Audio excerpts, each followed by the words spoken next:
The sun burned over the city as I walked alone, clutching my small bag like it carried my whole life. People brushed past me, rushing to places I used to belong to: cafes, cars, laughter. But not today. Today, I was invisible. And that's when I realized how far I had fallen. My name is Ada, and this is how I forgot and then remembered where I came from. I grew up in a quiet village where the air smelled of rain and roasted corn. My mother sold vegetables by the roadside.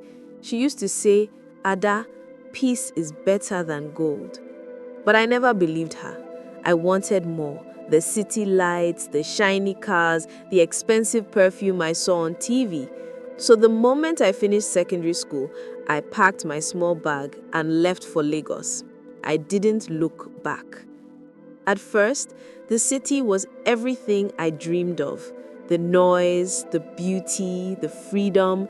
It made my heart race. I got a job in a boutique selling dresses I couldn't afford. My boss said I had the look. Soon, customers started giving me tips. Then one day, I met Mr. Raymond. He was older, charming, and rich, the kind of man girls in the city whispered about. He bought me gifts. He told me I was special. And just like that, my small dreams grew wings. I left the boutique and moved into a furnished apartment he rented for me. Gold jewelry, new phone, designer bags. I told my mother I was doing business. She didn't ask questions. She only said, "Ada, don't forget where you came from." I laughed and said, "Mama, village life is not for me anymore."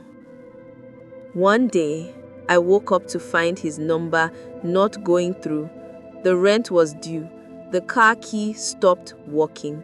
The same friends who once called me Queen stopped answering my calls. I went to his office. The guards didn't let me in. They said he traveled abroad with his family. I didn't even know he was married. That night, I cried until I couldn't breathe. All the gold, all the perfume, they suddenly smelled like lies.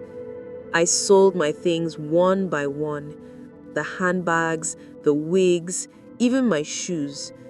When my health started failing, I called my mother. Her voice broke when she heard mine. She said, "Come home, my daughter. There is still a place for you here." The bus ride home felt longer than all the years I spent chasing dreams. My reflection on the window looked like a stranger.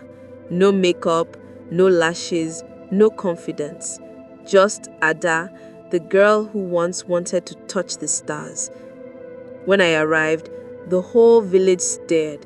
I could feel their eyes, their whispers. "Is not that Ada, the city girl?"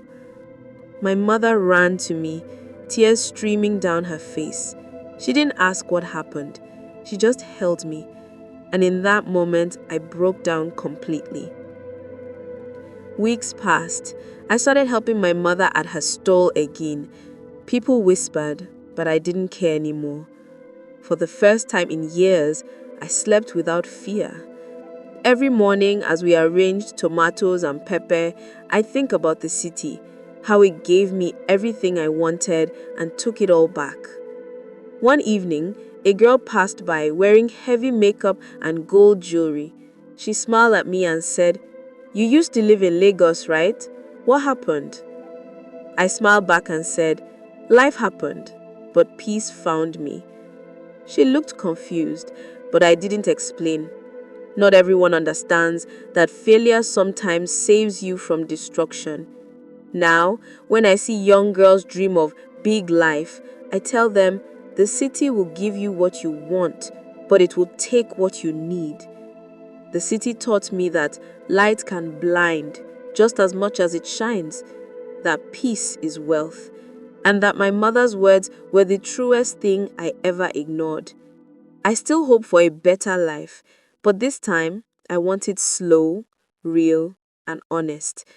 Because the biggest lesson I learned is this: you can lose gold and still find yourself.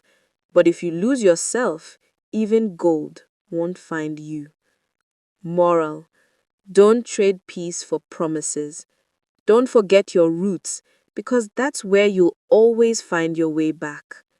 Remember, the seed of peace grows slowly, but it lasts forever. If you were Ada, how would you have handled things differently? Subscribe to Tales African by Mary. Tap on the notification bell so every new story gets to you first. Tell us in the comments what you think of the story. Share this story with family and friends. Till I come your way again, stay blessed.